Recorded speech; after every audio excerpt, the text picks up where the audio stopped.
It's no surprise that the tool I reach for when I'm building applications is Livewire. But are there pros and cons to Livewire? I recently came across a Reddit thread asking, okay, what are the pros? What are the cons? For me, I've been pretty open that I know that using Livewire isn't necessarily the best use case or the best tool to use for the job in every single example, but it doesn't mean you can't use it for every single example too. So why don't we dive into this thread, see if I think it's true or if it's not, and what can we learn from this together? All right, someone said for the last 10 years, I've been mostly working on the back end with the occasional dip into vanilla JS or jQuery with attempts at learning both React and Vue. Now that I'm unemployed, I've been attempting to ramp those skills up. The other day, I started a tutorial on Livewire, and for my money, it seems much, much better. I'm curious as to your thoughts on using it over something like React or Vue. Are there any performance, scaling, debugging issues I need to consider? How about anything else? Immediately, my first thought, so this was posted 4 days ago, my first thought when I was reading this is it all depends on what your outcome is. For me, when I started learning Livewire, I already had a pretty good grasp of React, a solid understanding of Vue, and could use Svelte pretty decently as well. But I wasn't necessarily trying to get a job with any of those particular tools. I just wanted to continue to learn and build things like SaaS ideas or just content around a particular framework, particular project. And so if this person's goal is to get a job, then I would say keep learning React within, a Laravel circumstance could be a great option, but Livewire necessarily isn't going to improve your skills in that particular aspect. It will help you learn how to build things faster or think about things in a different way, because now you're having to think through this server-client interaction more than you would have with React, because something in the Laravel context, like inertia, puts that aside for you. And so let's dive into what people answered with this. The top one as of right now is I use Livewire extensively in an app. Almost all controllers are full page components and it's snappy and responsive. And that's usually what I would do as well. The reason why I moved into Livewire and Volt more recently is that I didn't have to write controllers. It just doesn't work with my brain. I still use and can build things with inertia, and I think it's amazing. But controllers have just never, worked with my head in the sense that I know exactly how I want to build something, and then I'm like, oh yeah, let me just write a controller and put this like cruddy by design. If you've never seen Adam Wathan's full talk, I think it was at a Laracon. I could be wrong. I can't remember now, but it's cruddy by design. Really great talk, but my brain just doesn't work like that. And probably because I haven't come from that MVC architecture until recently. But one thing which makes it a lot easier is to remember to use Alpine JS whenever possible. Yes, this is true, but I don't think their example is completely true. So you want to toggle the display of an element, do something like this rather than this. And I don't know. This is true to some extent, but not fully true. It depends how you're toggling it. The actual showing doesn't necessarily matter. This wire is enabled basically is mingling or entangling the wire server data with client data on Alpine to be able to show it. But really, if you're just kind of using a toggle to toggle something on and off, that should be state that's kept in Alpine rather than in Livewire. So why don't we pull up some code? All right. It is correct that, okay, if I had like this Boolean of show item and it's set to true by default, and then we're just toggling item, we have a button that toggles that item.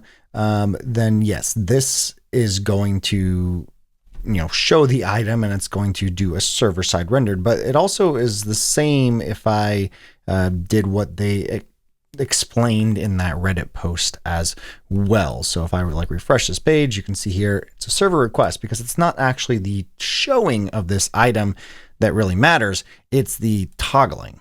So those are all server-side requests.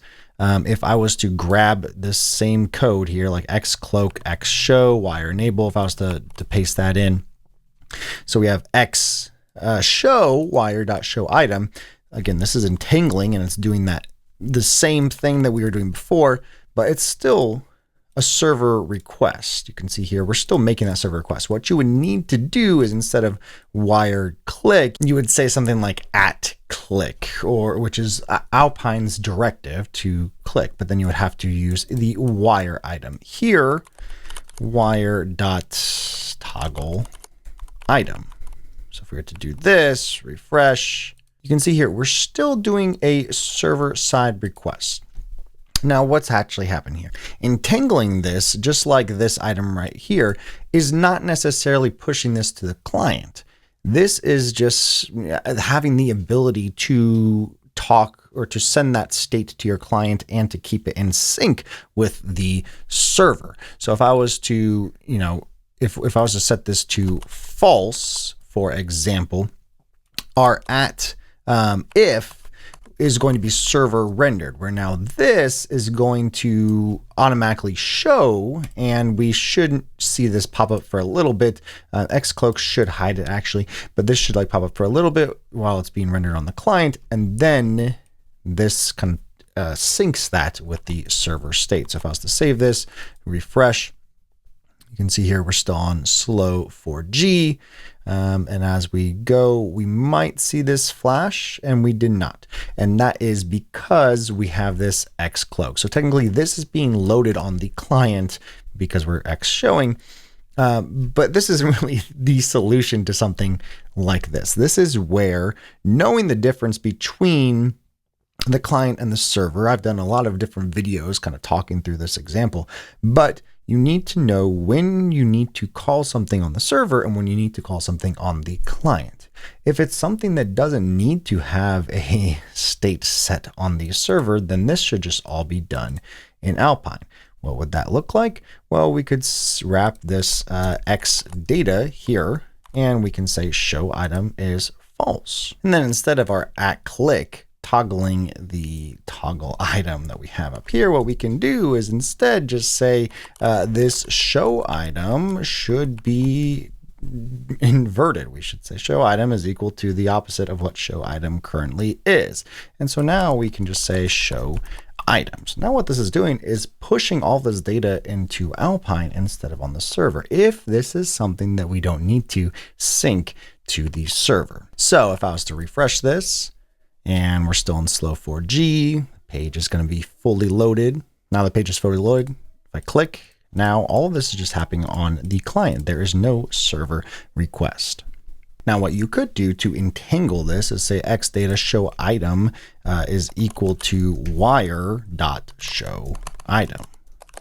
So now you're saying that this data that I'm setting on the client is going to be equal to this, whether it's equal to false or true. And then it's all dependent on how you're toggling that item. So this Reddit thread is correct in the sense that the front end will be much quicker. There's no round trip to the server for something like this, but it also is dependent on how this wire is enabled is changing. So saving this, we should see the same status. So refreshing the page just to make sure it's a full refresh.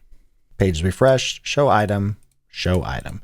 That status is still being entangled because if I was to then change this to true, show item up here, again, it's just being set to whatever this X data is. Refresh, we should, after the page loads, see this automatically without me toggling it. And there we go.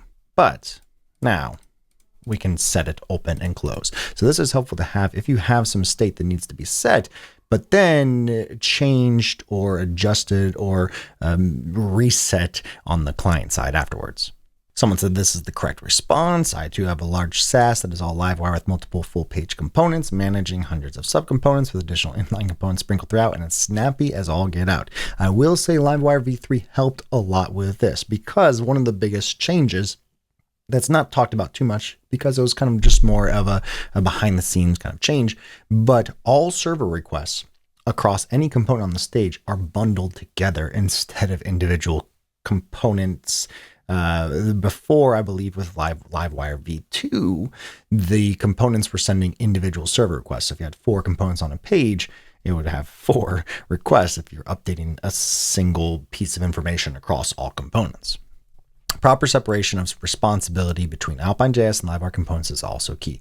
This is the thing that I have always said is going to make the difference between what someone thinks of when they think of Livewire versus something like React within inertia or Vue within inertia, because I think a lot of times you kind of see Livewire, and it's rightfully so, kind of compared to something like Hotwire or even HTMX.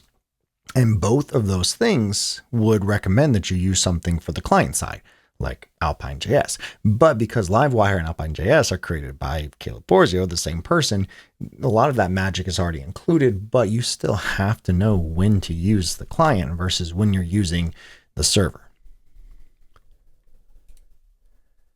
Pros: you can do responsive front-end things with all PHP without touching one line of JavaScript. Yes, you still have to touch JavaScript. Well supported in many libraries and things to try out. Agreed. CRUD is great, perfect for simple CRUD apps. I can disagree maybe a little bit there. It can be very chatty, still basically long polling. Also, nested data either triggers too many updates or not enough. This is probably more so just how you're setting up an application rather than the Livewire itself. You can write bad code with React just like you can write bad code with Livewire. When you get into really customizing things, you will end up writing JavaScript anyway. Yes, absolutely. If you saw my Lyricast course where we build a Livewire app, most of that is building Alpine JS. There's a lot of client-side stuff that I'm doing because you need JavaScript to do a lot of that. You can't do some of that stuff just on the server. I hit some brick walls with data tables and ended up going the inertia way for one project. That is tough. And because what are data tables? You push information from the server to the client, and now you're having to reorganize it on the client. Unless you want to make every interaction a server interaction, if you're like filtering through data or, like searching through pieces, search is a little bit different, but if you're filtering through data or reordering, most of that should be done on the client. And I think even Filament has started to switch a lot of that to client-side interaction. So Filament does have tables that are specifically built with Livewire and Alpine JS. So if I take a look at, a table component, I believe most of this stuff is being in the table builder. I believe most of it is now using Alpine after it's being rendered. It's a component that is given to you, so you don't have to mess around too much. You just kind of do the PHP side. I would love Livewire to be the perfect solution for a single page site or something which administers a lot of data in one go, but re-rendering was just too sluggish. I ended up redoing it in Alpine and standard Ajax, and it worked 20 times faster. I'd be curious to know what this is that was replaced with standard Ajax. Again, I think using React, especially if you're looking for specific libraries or something like that, or just a lot of abstraction taken care of for you when it comes to the client side things, is going to be better than trying to write it all within Alpine or just vanilla JavaScript. But the more that web components come into play, the more that vanilla JavaScript comes into play, even things like motion.dev, which is now a modern library for JavaScript and React, has its own vanilla JavaScript implementation. There's going to be so much easier ways to do things within the tall stack, within Livewire and Alpine, because there's going to be vanilla JavaScript implementations for a lot of the things that you otherwise would have to reach for a React abstraction for. So I would bet, and maybe this was in like Livewire v2, which I'm more familiar and am talking about Livewire v3, I would bet that most of this might have been done in Livewire v2, where maybe it was harder to see that separation between Livewire and Alpine because Livewire and Alpine were very separate in Livewire v2. It wasn't until v3 that they were more combined together, and Alpine is part of Livewire now. I'm guessing this is going to be more familiar to my experience. So I was where you are back in the day. It was vanilla PHP with jQuery all the way. Well, not for me because I was from the JavaScript side. Over time, I started using Laravel, which I love, but then my job took me in another direction. While I was gone came the rise of Angular, React, and Vue, plus a whole heap of other JavaScript frameworks, including Svelte, Astrobuild, etc., and there were others using Node to run direct on the server. When my job change led me back to web, I was overwhelmed with options. I tried many of them out, and I quickly decided I would need some sort of full stack. Mean stack wasn't for me. Angular didn't interest me. Running a website with JavaScript and Node was out. It didn't fit with the team I was working with. We all agreed the old method of uploading via FTP and running a site with PHP was still the best way forward. Wow. So I was left with PHP and some sort of modern, decent JavaScript library, and because I had knowledge of Laravel, albeit Laravel 4 at the time, I decided to use that rather than vanilla PHP. So the option was really Laravel and either Vue, which is well documented with Laravel, or React, which was its own beast. So I initially went down the Vue line, but I didn't quite like how much code was going into Vue. It was almost too Vue heavy. I wanted a simpler JS library. Someone on Reddit told me about Alpine JS. It was so easy to use, so straightforward and reactive, but I also wanted an easy way to process the data back on the server rather than all through the client, mainly for security, keeping certain data away from the client. That's when I discovered Livewire. Not only that, but I discovered it goes hand in hand with Alpine JS, so I went down the tall stack route. Initially, I didn't want to use Tailwind, but I decided to have a go anyway. It turns out I really like it, so tall stacking for me ticks every box on 95% of my web projects. I'm not interested in using anything else now. It's a solid choice. The only negative Livewire is it's a little slower than I'd like it to be. I'm hoping this might improve with time. All of that makes a lot of sense. And I think it really depends on where you're coming from and then your approach to how you're building things as well. If you're coming from a server-side rendered, you're going to automatically think, okay, I know what needs to be on the client and I know what needs to be on the server. And it's easier to see that way. Instead of writing your API routes, you're writing Livewire methods. And then you know when you're calling something on the server. For me, I came from a very client-side heavy JavaScript side. And so it still was a little bit to kind of understand, okay, when am I actually writing something on the client, or when should it just be on the client versus should it be on the server? I kind of akin Livewire and maybe Volt in my own understanding to something more modern in the sense of like React server components. Livewire is great for CRUD, isn't great for complicated front-end apps. No need Vite, NPM can be slow sometimes. Absolutely love Livewire along with Flux. Highly recommend Livewire. Cons, performance limitations, JavaScript flexibility. It's interesting how someone said a con was you have to learn new security practices. Info and methods can be shown or called from the front end, so you have to set up privacy and authorization as appropriate. This was one that I actually gave a point to Livewire when I was learning Laravel with Inertia and then Livewire, because I kind of started or really understood. It took me a while to understand that anything that I was pushing to the front end within Inertia was then just available. Where within Livewire, yes, you do have your methods available on the front end, but data that you're pushing is just rendered through Vue. So anything that you're not rendering, you don't really have access to in the same sense that you would within an Inertia application. So detailing what I was pushing to the server had to be more specific within Inertia rather within Livewire. If I'm not rendering that out in a blade template, then I'm not actually showing it. It made more sense in my mind because what's on the page, what I'm writing down is not, or is what's actually being shown. Overall, yes, there are reasons to not use Livewire. It's not going to be the perfect solution for every single use case, but I think having or sticking with something like that might be more, and I don't want to say this in a negative way, but that might be more limiting in the sense that for front-end implementations or interactions, usually there are options out there within React or Vue. There's ways to do things that are already kind of set up in stone for you. And then you just don't have to really worry too much because the glue that binds it all together with Laravel would be Inertia. But the reason why I love using Livewire for every single project that I'm doing, unless I specifically need to use something like React or Vue, is because it forces me to then think through, why am I doing something the way that I'm doing it? Why do I need to interact with a server here? If I'm, doing a, let's say a voting button, I need to vote on a specific thing, or maybe it's just like a like or dislike button. Does that need to hit the server? Probably, but maybe it doesn't need to hit the server right away. Maybe I can do it on the client and then update it when they move away from the page or something like that. Overall, I think there are a lot of things within Livewire that have gotten better over the years, especially from Livewire v2 to v3.